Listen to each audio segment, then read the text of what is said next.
Hello, it's Kim, one of your hosts, and it is Saturday, September 11th. For those of you who live and reside in the U.S., this day may have extreme, special mm, memories and everything else that goes with it, depending on your age. Um, on September 11th, I was worried that my parents were going to be killed.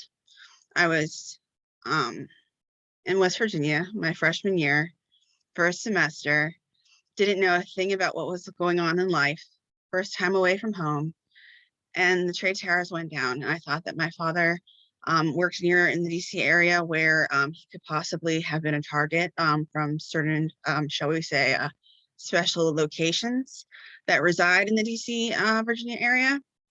And I was very, very concerned that he was at the Pentagon. And fortunately, he was not. After 2+ hours, I was able to get a hold of him, but my college life had completely changed. And I invite everyone that feels that they need to share their memories. You don't have to be American to, from the United States or whatever, to share your memories of the day. It was pretty huge for us, and I think it was a pretty much huge, for the world. I listened to the news and watched papers for at least 5 different countries, sometimes 6, trying to figure out what position I should take on and who I should protest against, because it was a complicated issue about, do you give up rights for safety? Do you ever give those rights back? Do you get them back after you are safe? So I want to let you know that this is a safe place for you to, leave your memories or leave your fears, or what if this happens again, or any of those anxieties that can rock around our head on any important day. This is a safe space. I wanted to put that out there specifically for that day. And I want to thank everyone again for their support and their continued support for everything that I have been going through. And it's been a whirlwind of a few months. And I felt a little bit betrayed by one of my friends, who's like my best friend. And he was like, you've been talking about stuff you should talk about to your therapist. Yes. And that it's always true, maybe for all of us, is yes. But therapy lasts for 40 minutes out of a week if you're lucky, right? So the rest of the time, we need to bound up against each other, and we need to talk, and we need to share. And if you're not sharing, perhaps that is actually that other person's problem and not your own. So I want to put it out there. You're always welcome to message me. I've had people message me and say that they are willing to talk to me at any point, and thank you very much. I think I'm actually going to address this by putting a hot topics portion, the free portion of Writing by the Hearth, so that, if you want to make it public, if you want to figure out if you want to make a statement, you can, or you can just be like, hey, Kim, and this is what I'm going through, and then just message me or email me, and I'm always here for you.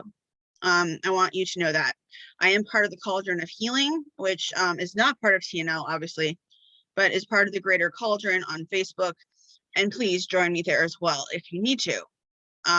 We are much more of a hold space service. We do that here, but we're talking about thousands to tens of thousands of people who will hold space for you, or that you can hold space for others if you need to.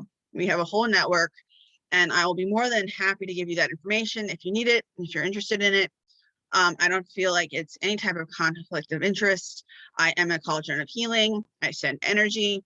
We're good. Okay. So I wanted to get that out there. So I apologize if this is going really long.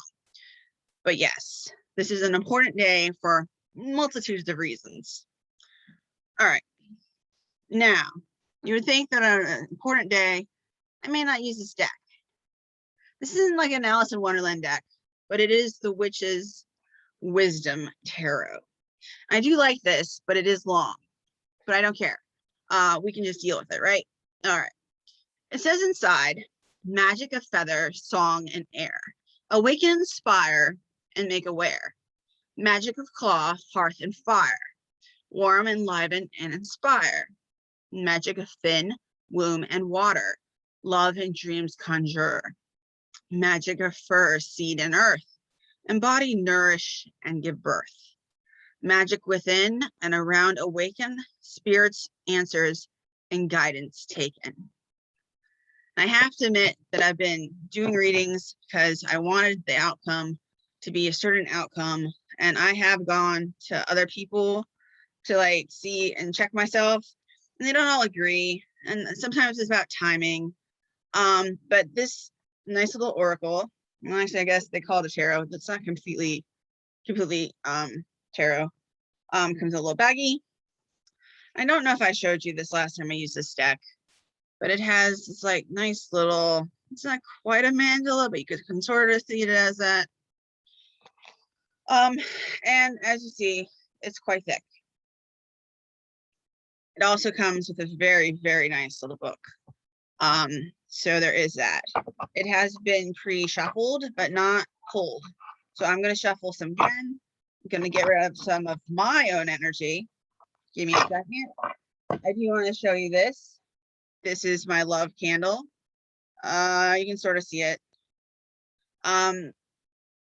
It's not just like a love spell. It is also for self-love. By the way, this is not sage. This is self-love spray because Kim needs it, and hopefully she's not going to start coughing all over you all. You never know. I do that with sage. I've really like doused myself, and then I'm like, oh, I'm sorry, people. I'm sorry. I feel like maybe this will give us a little bit more, not just love, but self-love and compassion into our reading. Sometimes we need some compassion, right? Yeah. Oh, you. Yeah. All right, this is ours, my friend. 20, the priestess. Oh, isn't she lovely? Yeah, look at that. Okay.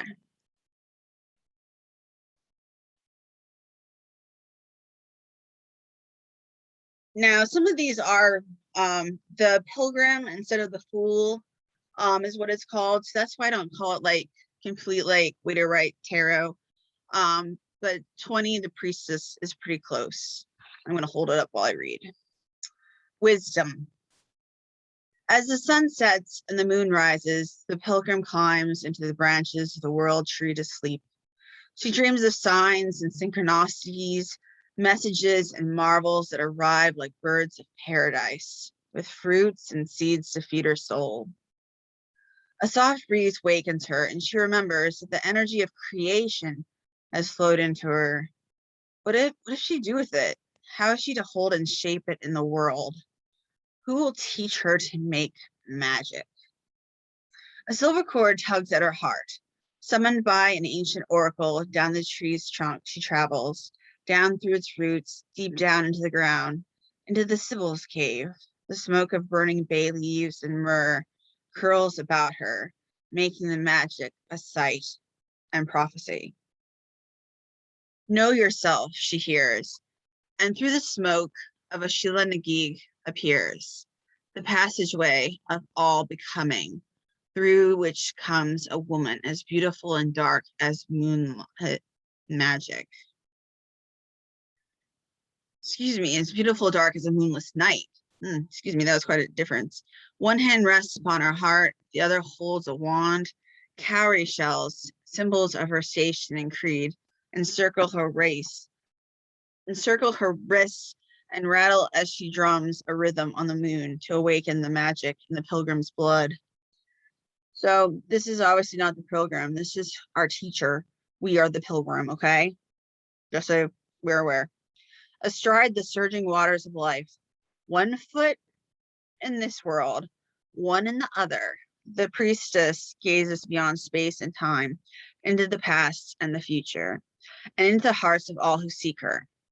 She's a wise one, a traveler between worlds who knows the worlds are one. Seer of the sacred, she dispenses holy prophecy, distributes equally wheat and fish and honey, midwife spirits being born and departing, heals bodies, retrieves lost souls. She speaks with plants, animals, spirits, and guides, works with wind and flame and wave and land, knows the teaching of the season and each seeker's destiny. She's the priestess of every goddess. She knows what magic is and how to make it. Around her now, countless others are sitting in a circle, drumming the enchantment of regeneration, of their own return, and of the rebirth of creation. Now, essence. Women's mysteries, mysteries in between self-knowledge, magic, manifestation, wisdom, prophecy, destiny, spiritual leadership, sacred sight. Counsel, which is usually what you read if the card is inverted or reversed. And I like the counsel no matter what, just so you know. I feel like it implies to no matter what. When you encounter the priestess, she'll ask you, what do you want to know? Think carefully about your answer. What do you really need to know to create the future that you long for? The priestess points to your heart. The answer your secret is already within. Honor that all that's brought you to this moment of self-awareness with love, compassion, and acceptance. The future is unfolding like a red rose blooming in the moonlight. Your magic is returning. Magic. If you are a menstruating woman, it's time to learn your mysteries. Pay attention to the timing of the moon cycle and yours, and to your feelings, intuitions, and dreams. Regardless of your gender identity, at the next full moon, fill a bowl of water and go outside. Hold the bowl so you can see the moon in the water. Look up at the moon and call to her, then look into her mirror. Take your time. When you're ready, thank the moon. Let any excess energy you feel flow into the water. Leave it out overnight to charge, and in the morning, pour it into a jar to use in your magic. Now, I actually absolutely love that. I never really understood the power of just leaving out moon water, which I have never really tried to do unless I put a stone in it. But this makes sense that you like put yourself and your own magic into the water and have it magnified and manifested by the moon. Good, Kim. Witchy tip. Good to know. I'll make sure I remember that. So, in this time, with all of that being said, what does the priestess really hold for us? Now, I'd like to point out that all of us are the priestess. We teach, we go out, and even with our families, and we teach and we counsel, and we help people on their paths, whatever their paths may be. We interact, we try to bring out our higher selves, even when we're feeling, our lower selves. And even just hugging a person can change their life. So a lot of us are not only learning magic, but we are creating our own magic and teaching ourselves magic. There's an active sort of sense when you learn magic or learn manifestation or learn any self-help technique. You have to believe it, you have to do it, you put in the work is how they put it. And that makes you magical, right? Does that not make you the priestess? So if we are our own priestess, then we best be getting to work, right? Both on ourselves and maybe holding somebody's hand. And, this is a rough time of year. COVID's going on, 9/11, school's starting, things are scary. We're re-entering the world for real, for real. There's a lot of death coming. The veil is thinning. And sometimes all we need is a hand. I always will extend you mine. Thank you for those of you that have extended yours. And I hope everyone has a wonderful weekend. I hope it is not as exciting as mine last weekend was. And I hope that everyone finds a friend that they can confide in. And like I said, leave your memories if you're comfortable below. It doesn't have to be 9/11, it can be anything. We are a community. I keep being continually reminded of that when I say, oh no, I don't want to talk about it. Oh, it's just me.